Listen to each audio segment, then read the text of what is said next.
Ang programang ito ay rated SPG, striktong patnubay at gabay ng magulang ang kailangan. Maaaring may masiselang tema, lengguwahe, karahasan, sexual, horror o droga na hindi.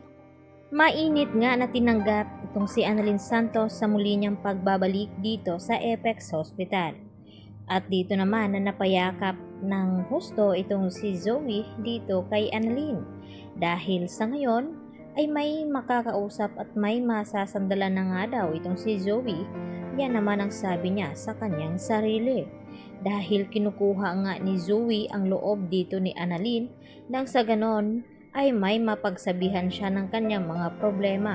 Dahil alam niya na tila wala na nga siyang kakampi dito nga sa Apex Hospital. At dito naman nakiusap itong si Giselle kay Annalyn na kung pwede sana ay samahan siya nito upang puntahan si Moira sa presinto. Dahil gusto daw makausap ni Moira itong si Giselle dahil nababalitaan nga raw nila na ito ay nagbago na di umano at gustong humingi ng tawad dito nga kay Giselle. At dahil hindi masasamahan itong si Giselle ni RJ dahil sa masama nga ang pakiramdam nito, ay dito naman na nakiusap si Giselle kay Annalyn na kung maaari siya na lamang isama nito doon sa kulungan. At agad naman na pumayag din itong si Annalyn dahil alam niya na gusto niya rin makita itong si Moira. At nang makaharap na nga nila ni Giselle at Annalyn itong si Moira, ay dito naman na humihingi nga ng tawad itong si Moira kay Giselle.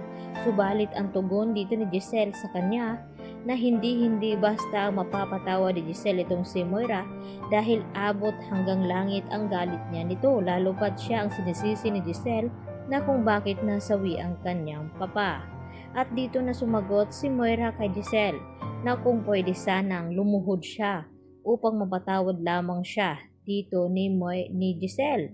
At ang sabi naman ni Giselle, may isang kondisyon siyang ibibigay kay Moira at mapapatawad lamang niya ito basta't magsasabi siya ng katotohanan na kung sino nga itong mga nabanggit niya na mga kakampi at mga galamay niya sa labas at kung sino rin itong nagbibigay ng pera sa kanya upang utusan na ipatumba nga itong kanyang star witness na si Dax. At tila napatigil sa pagsasalita itong si Moira dahil sa sinabi naman dito ni Giselle. At hanggang tiningnan niya itong si Giselle at ganon din naman itong si Giselle. Tiningnan niya kung gaano talaga nagsasabi ng totoo itong si Moira at pakiramdam talaga ni Giselle na ito'y hindi nagsasabi ng katotohanan. At dito na sinabi ni Giselle kay Moira na hindi nga daw niya ito mapapatawad hanggang sa mabubulok na lamang daw sa pagkakakulong itong si Moira dito sa loob ng kulungan. At agad na umalis itong si Giselle. Subalit naiwan nga itong si Annalyn. At sinubukan naman dito ni Moira na kausapin si Annalyn at sinubukan din niya itong humingi ng tawad kung mapapatawad nga ba siya ni Annalyn.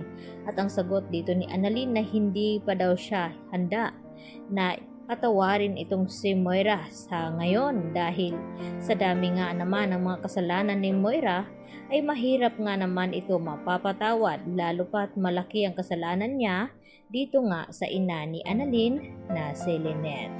Samantala, nang makauwi na nga itong si Annalyn dito sa kanilang tahanan ay agad na naikwento ni Annalyn kay Lynette at Carlos na gusto sanang patawarin ito ni Giselle subalit may isang kondisyon na sabihin nito kung sino man itong mga galamay na sinasabi ni Moira sa interview. At tila kabado naman itong si Carlos at hindi niya nagustuhan ang ibinalita ni Annalyn sa kanya. Kaya naman nagpasya itong si Carlos na dalawin ito si Moira at kausapin. Subalit walang kaalam-alam itong si Carlos na naroon din itong sina Giselle at Annalyn. Kaya magkakaalaman na nga ba kung sino itong mga kakampi na sinasabi ni Moira. Kaya binantaan niya ito na huwag daw siyang subukan. Yan lang po ang karagdagang latest update at maraming pong salamat sa inyong pananatiling panonood dito sa aking Mountain Channel. At huwag po sanang kalimutan i-like at subscribe ito. Hanggang sa muli, maraming salamat. Bye-bye!